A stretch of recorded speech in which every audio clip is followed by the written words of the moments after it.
know what I did right now? I just showed you the future. Welcome to the future.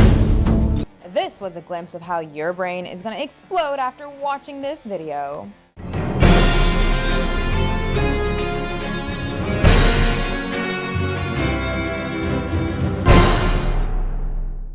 Hello fellow quirky people. Red Notice became the biggest movie for Netflix within its first month of release. But sadly, it was not memorable.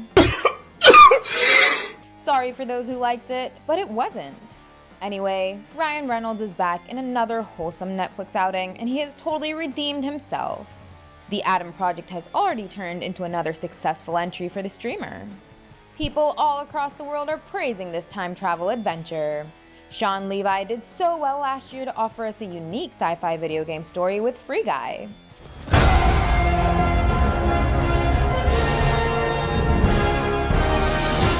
What the shit? And now, he has hit another home run by enhancing the concept of time travel. Reynolds got to do what we can only dream of. He revisited his childhood and raised the biggest question of all time. How did this short blonde kid turn into this black-haired, tall and ripped guy? Tell me, Mr. Levi. Mr. Levi be like? And there's this thing in storytelling called the suspension of disbelief. What's that? They say that the audience sacrifices realism and logic for the sake of enjoyment. Well, he has totally exploited the suspension of disbelief concept and delivered a masterpiece. Reynolds still plays his fast-talking, slick, badass persona, which has become his trademark over the years. After Red Notice, I personally thought that Reynolds needs to stop playing himself. Enough is enough! But he still operated in his comfort zone in the Adam Project. And surprisingly, Shawn Levy used him to perfection. No wonder he is also getting to direct Deadpool 3 as well. Look at these gorgeous sons of bitches. Anyway, Reynolds' established persona works like a charm this time for two reasons. First, it was slightly toned down. Dad! Are you okay? God. And the second reason is Walker frickin' Scobell. Ever had your ass kicked by a 12-year-old nerd with an inhaler? Supper time, Spanky. Nope. This little dude has made one hell of a debut playing a younger Ryan Reynolds. Stay here. Sorry, I mean a young Adam Reed. Can't really tell the difference these days, can ya? The Scobell and Reynolds duo was the highlight of the film, and all in all, director Levy did a lot of things right. Along with the all-star cast that included so many Marvel actors, we got quite a bit of crisp action.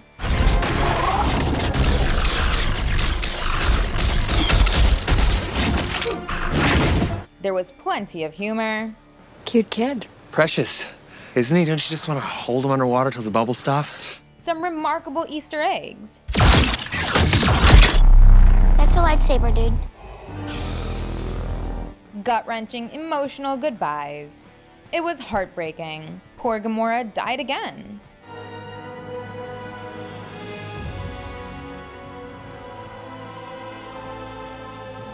But the greatest achievement of this film was time travel logic.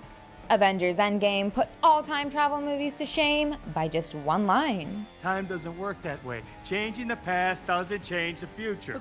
As Endgame thoroughly established, time travel works differently in the MCU compared to most films.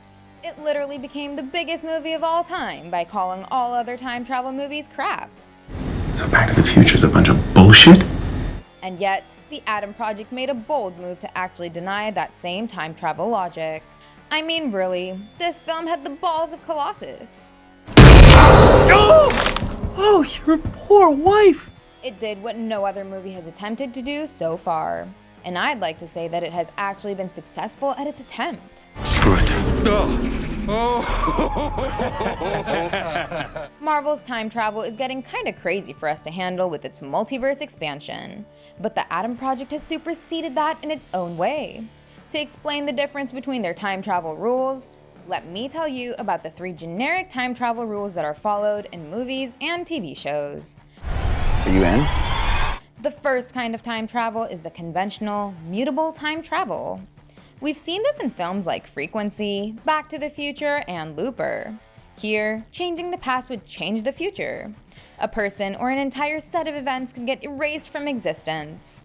People could even manifest new memories based on their changed past. The second kind is immutable time travel, where a person's fate is destined.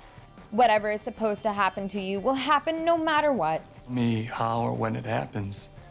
You came back here because no one has a right to change the future, including us. It's your future. Your time travel shenanigans might actually be a cause for your destiny. We witnessed this in Harry Potter and in Netflix's Herman series, Dark.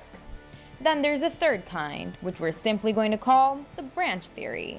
The MCU follows this one, and it leads to the multiverse. Here, if you make changes in the past, a ripple effect causes the creation of a new branched reality in the time stream. What happened? You mess with time, it tends to mess back. You'll see. And ultimately, multiple branches add new timelines across the multiverse. The Atom Project actually gives a big FU to this logic. Unless it works more like a multiverse where each ripple creates an alternate It's time. not a multiverse. My God, we watched too many movies. I just want to know. After watching this, the Russos really must have got Emotional, damn it! Apparently, the Atom Project combines the best parts of all three sets of time travel rules. Dying outside your fixed time is messy. And it also adds something new to the whole concept, which we haven't seen until now. You never understood the science. First, we saw various instances of mutable time travel. Maya Sorian went back to the past and made her younger self rich so she could gain power in the future. Young Adam asked the older Adam whether his future was being altered with all the future and time travel knowledge. And the older Adam implied that the changes to his past would indeed change the future. We saw a clear example of this when the older Sorian killed her younger self and disintegrated. Oh, by the way, this disintegration was another cool nod to the MCU. Anyway, besides the mutable time travel logic, the Atom Project also uses bits from the immutable time travel concept. In it, the time stream will always restore itself. What's supposed to happen will still happen in the cases that aren't affected by the ripple effect. We saw this through two particular instances. Adam's father Lewis was always supposed to die. And even though the Reeds prevented time travel from being invented, Lewis still died. It's like the absolute point in time which was recently explained in MCU's What If. Her death is an absolute point in time. Absolute. Unchangeable, unmovable. Adam had a theory that he and Laura only met in the academy because time travel was invented. But even when time travel was not invented, they still met. This was because the echoes of the previously manifested altered timelines still existed in them. Every moment we ever had will always have happened. Even if we correct the time stream, somewhere in us will be the echo of this one. This echo is what made the young Adam give his mom a hug in the corrected time stream as well. And this echo is sort of derived from the third set of rules, which is the branch theory of time travel. So, the Atom Project uses a combo of all three time travel rules. I know it's absolutely bonkers. The Atom Project totally describes this meme. I legit feel like this woman.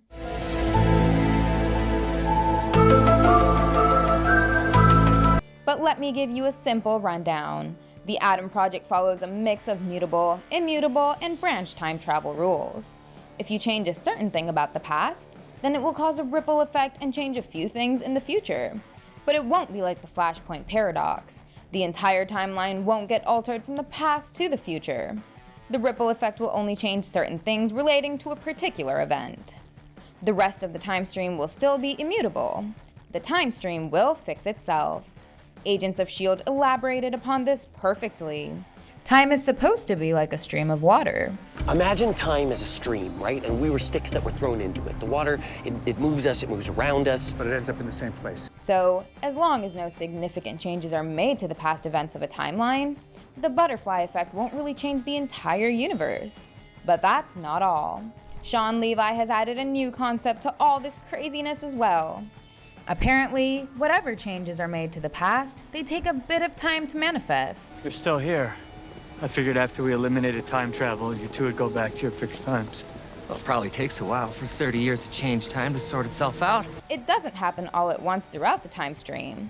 The ripple effect takes a short while for the time stream to become permanent. That's what allowed the two Adams of the future to have their moments of closure with Lewis. And as soon as the changes manifested, those atoms were pulled back to their fixed time. Fixed time? What's that? There's only one place in time where you belong. On a quantum level. We're not screwing around with the cosmos like I am.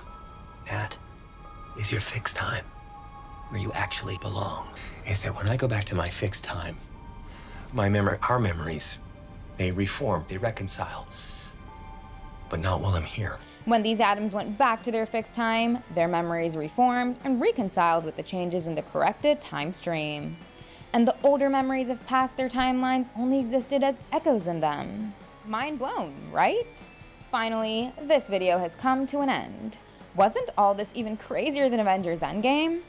I hope you guys enjoyed this lengthy take on time travel. If you did, then would you be a darling and smash the like and subscribe buttons? Also, don't forget to check out some more fun content on our channel. Thank you, and I'll see you in the next one. Goodbye, and stay quirky.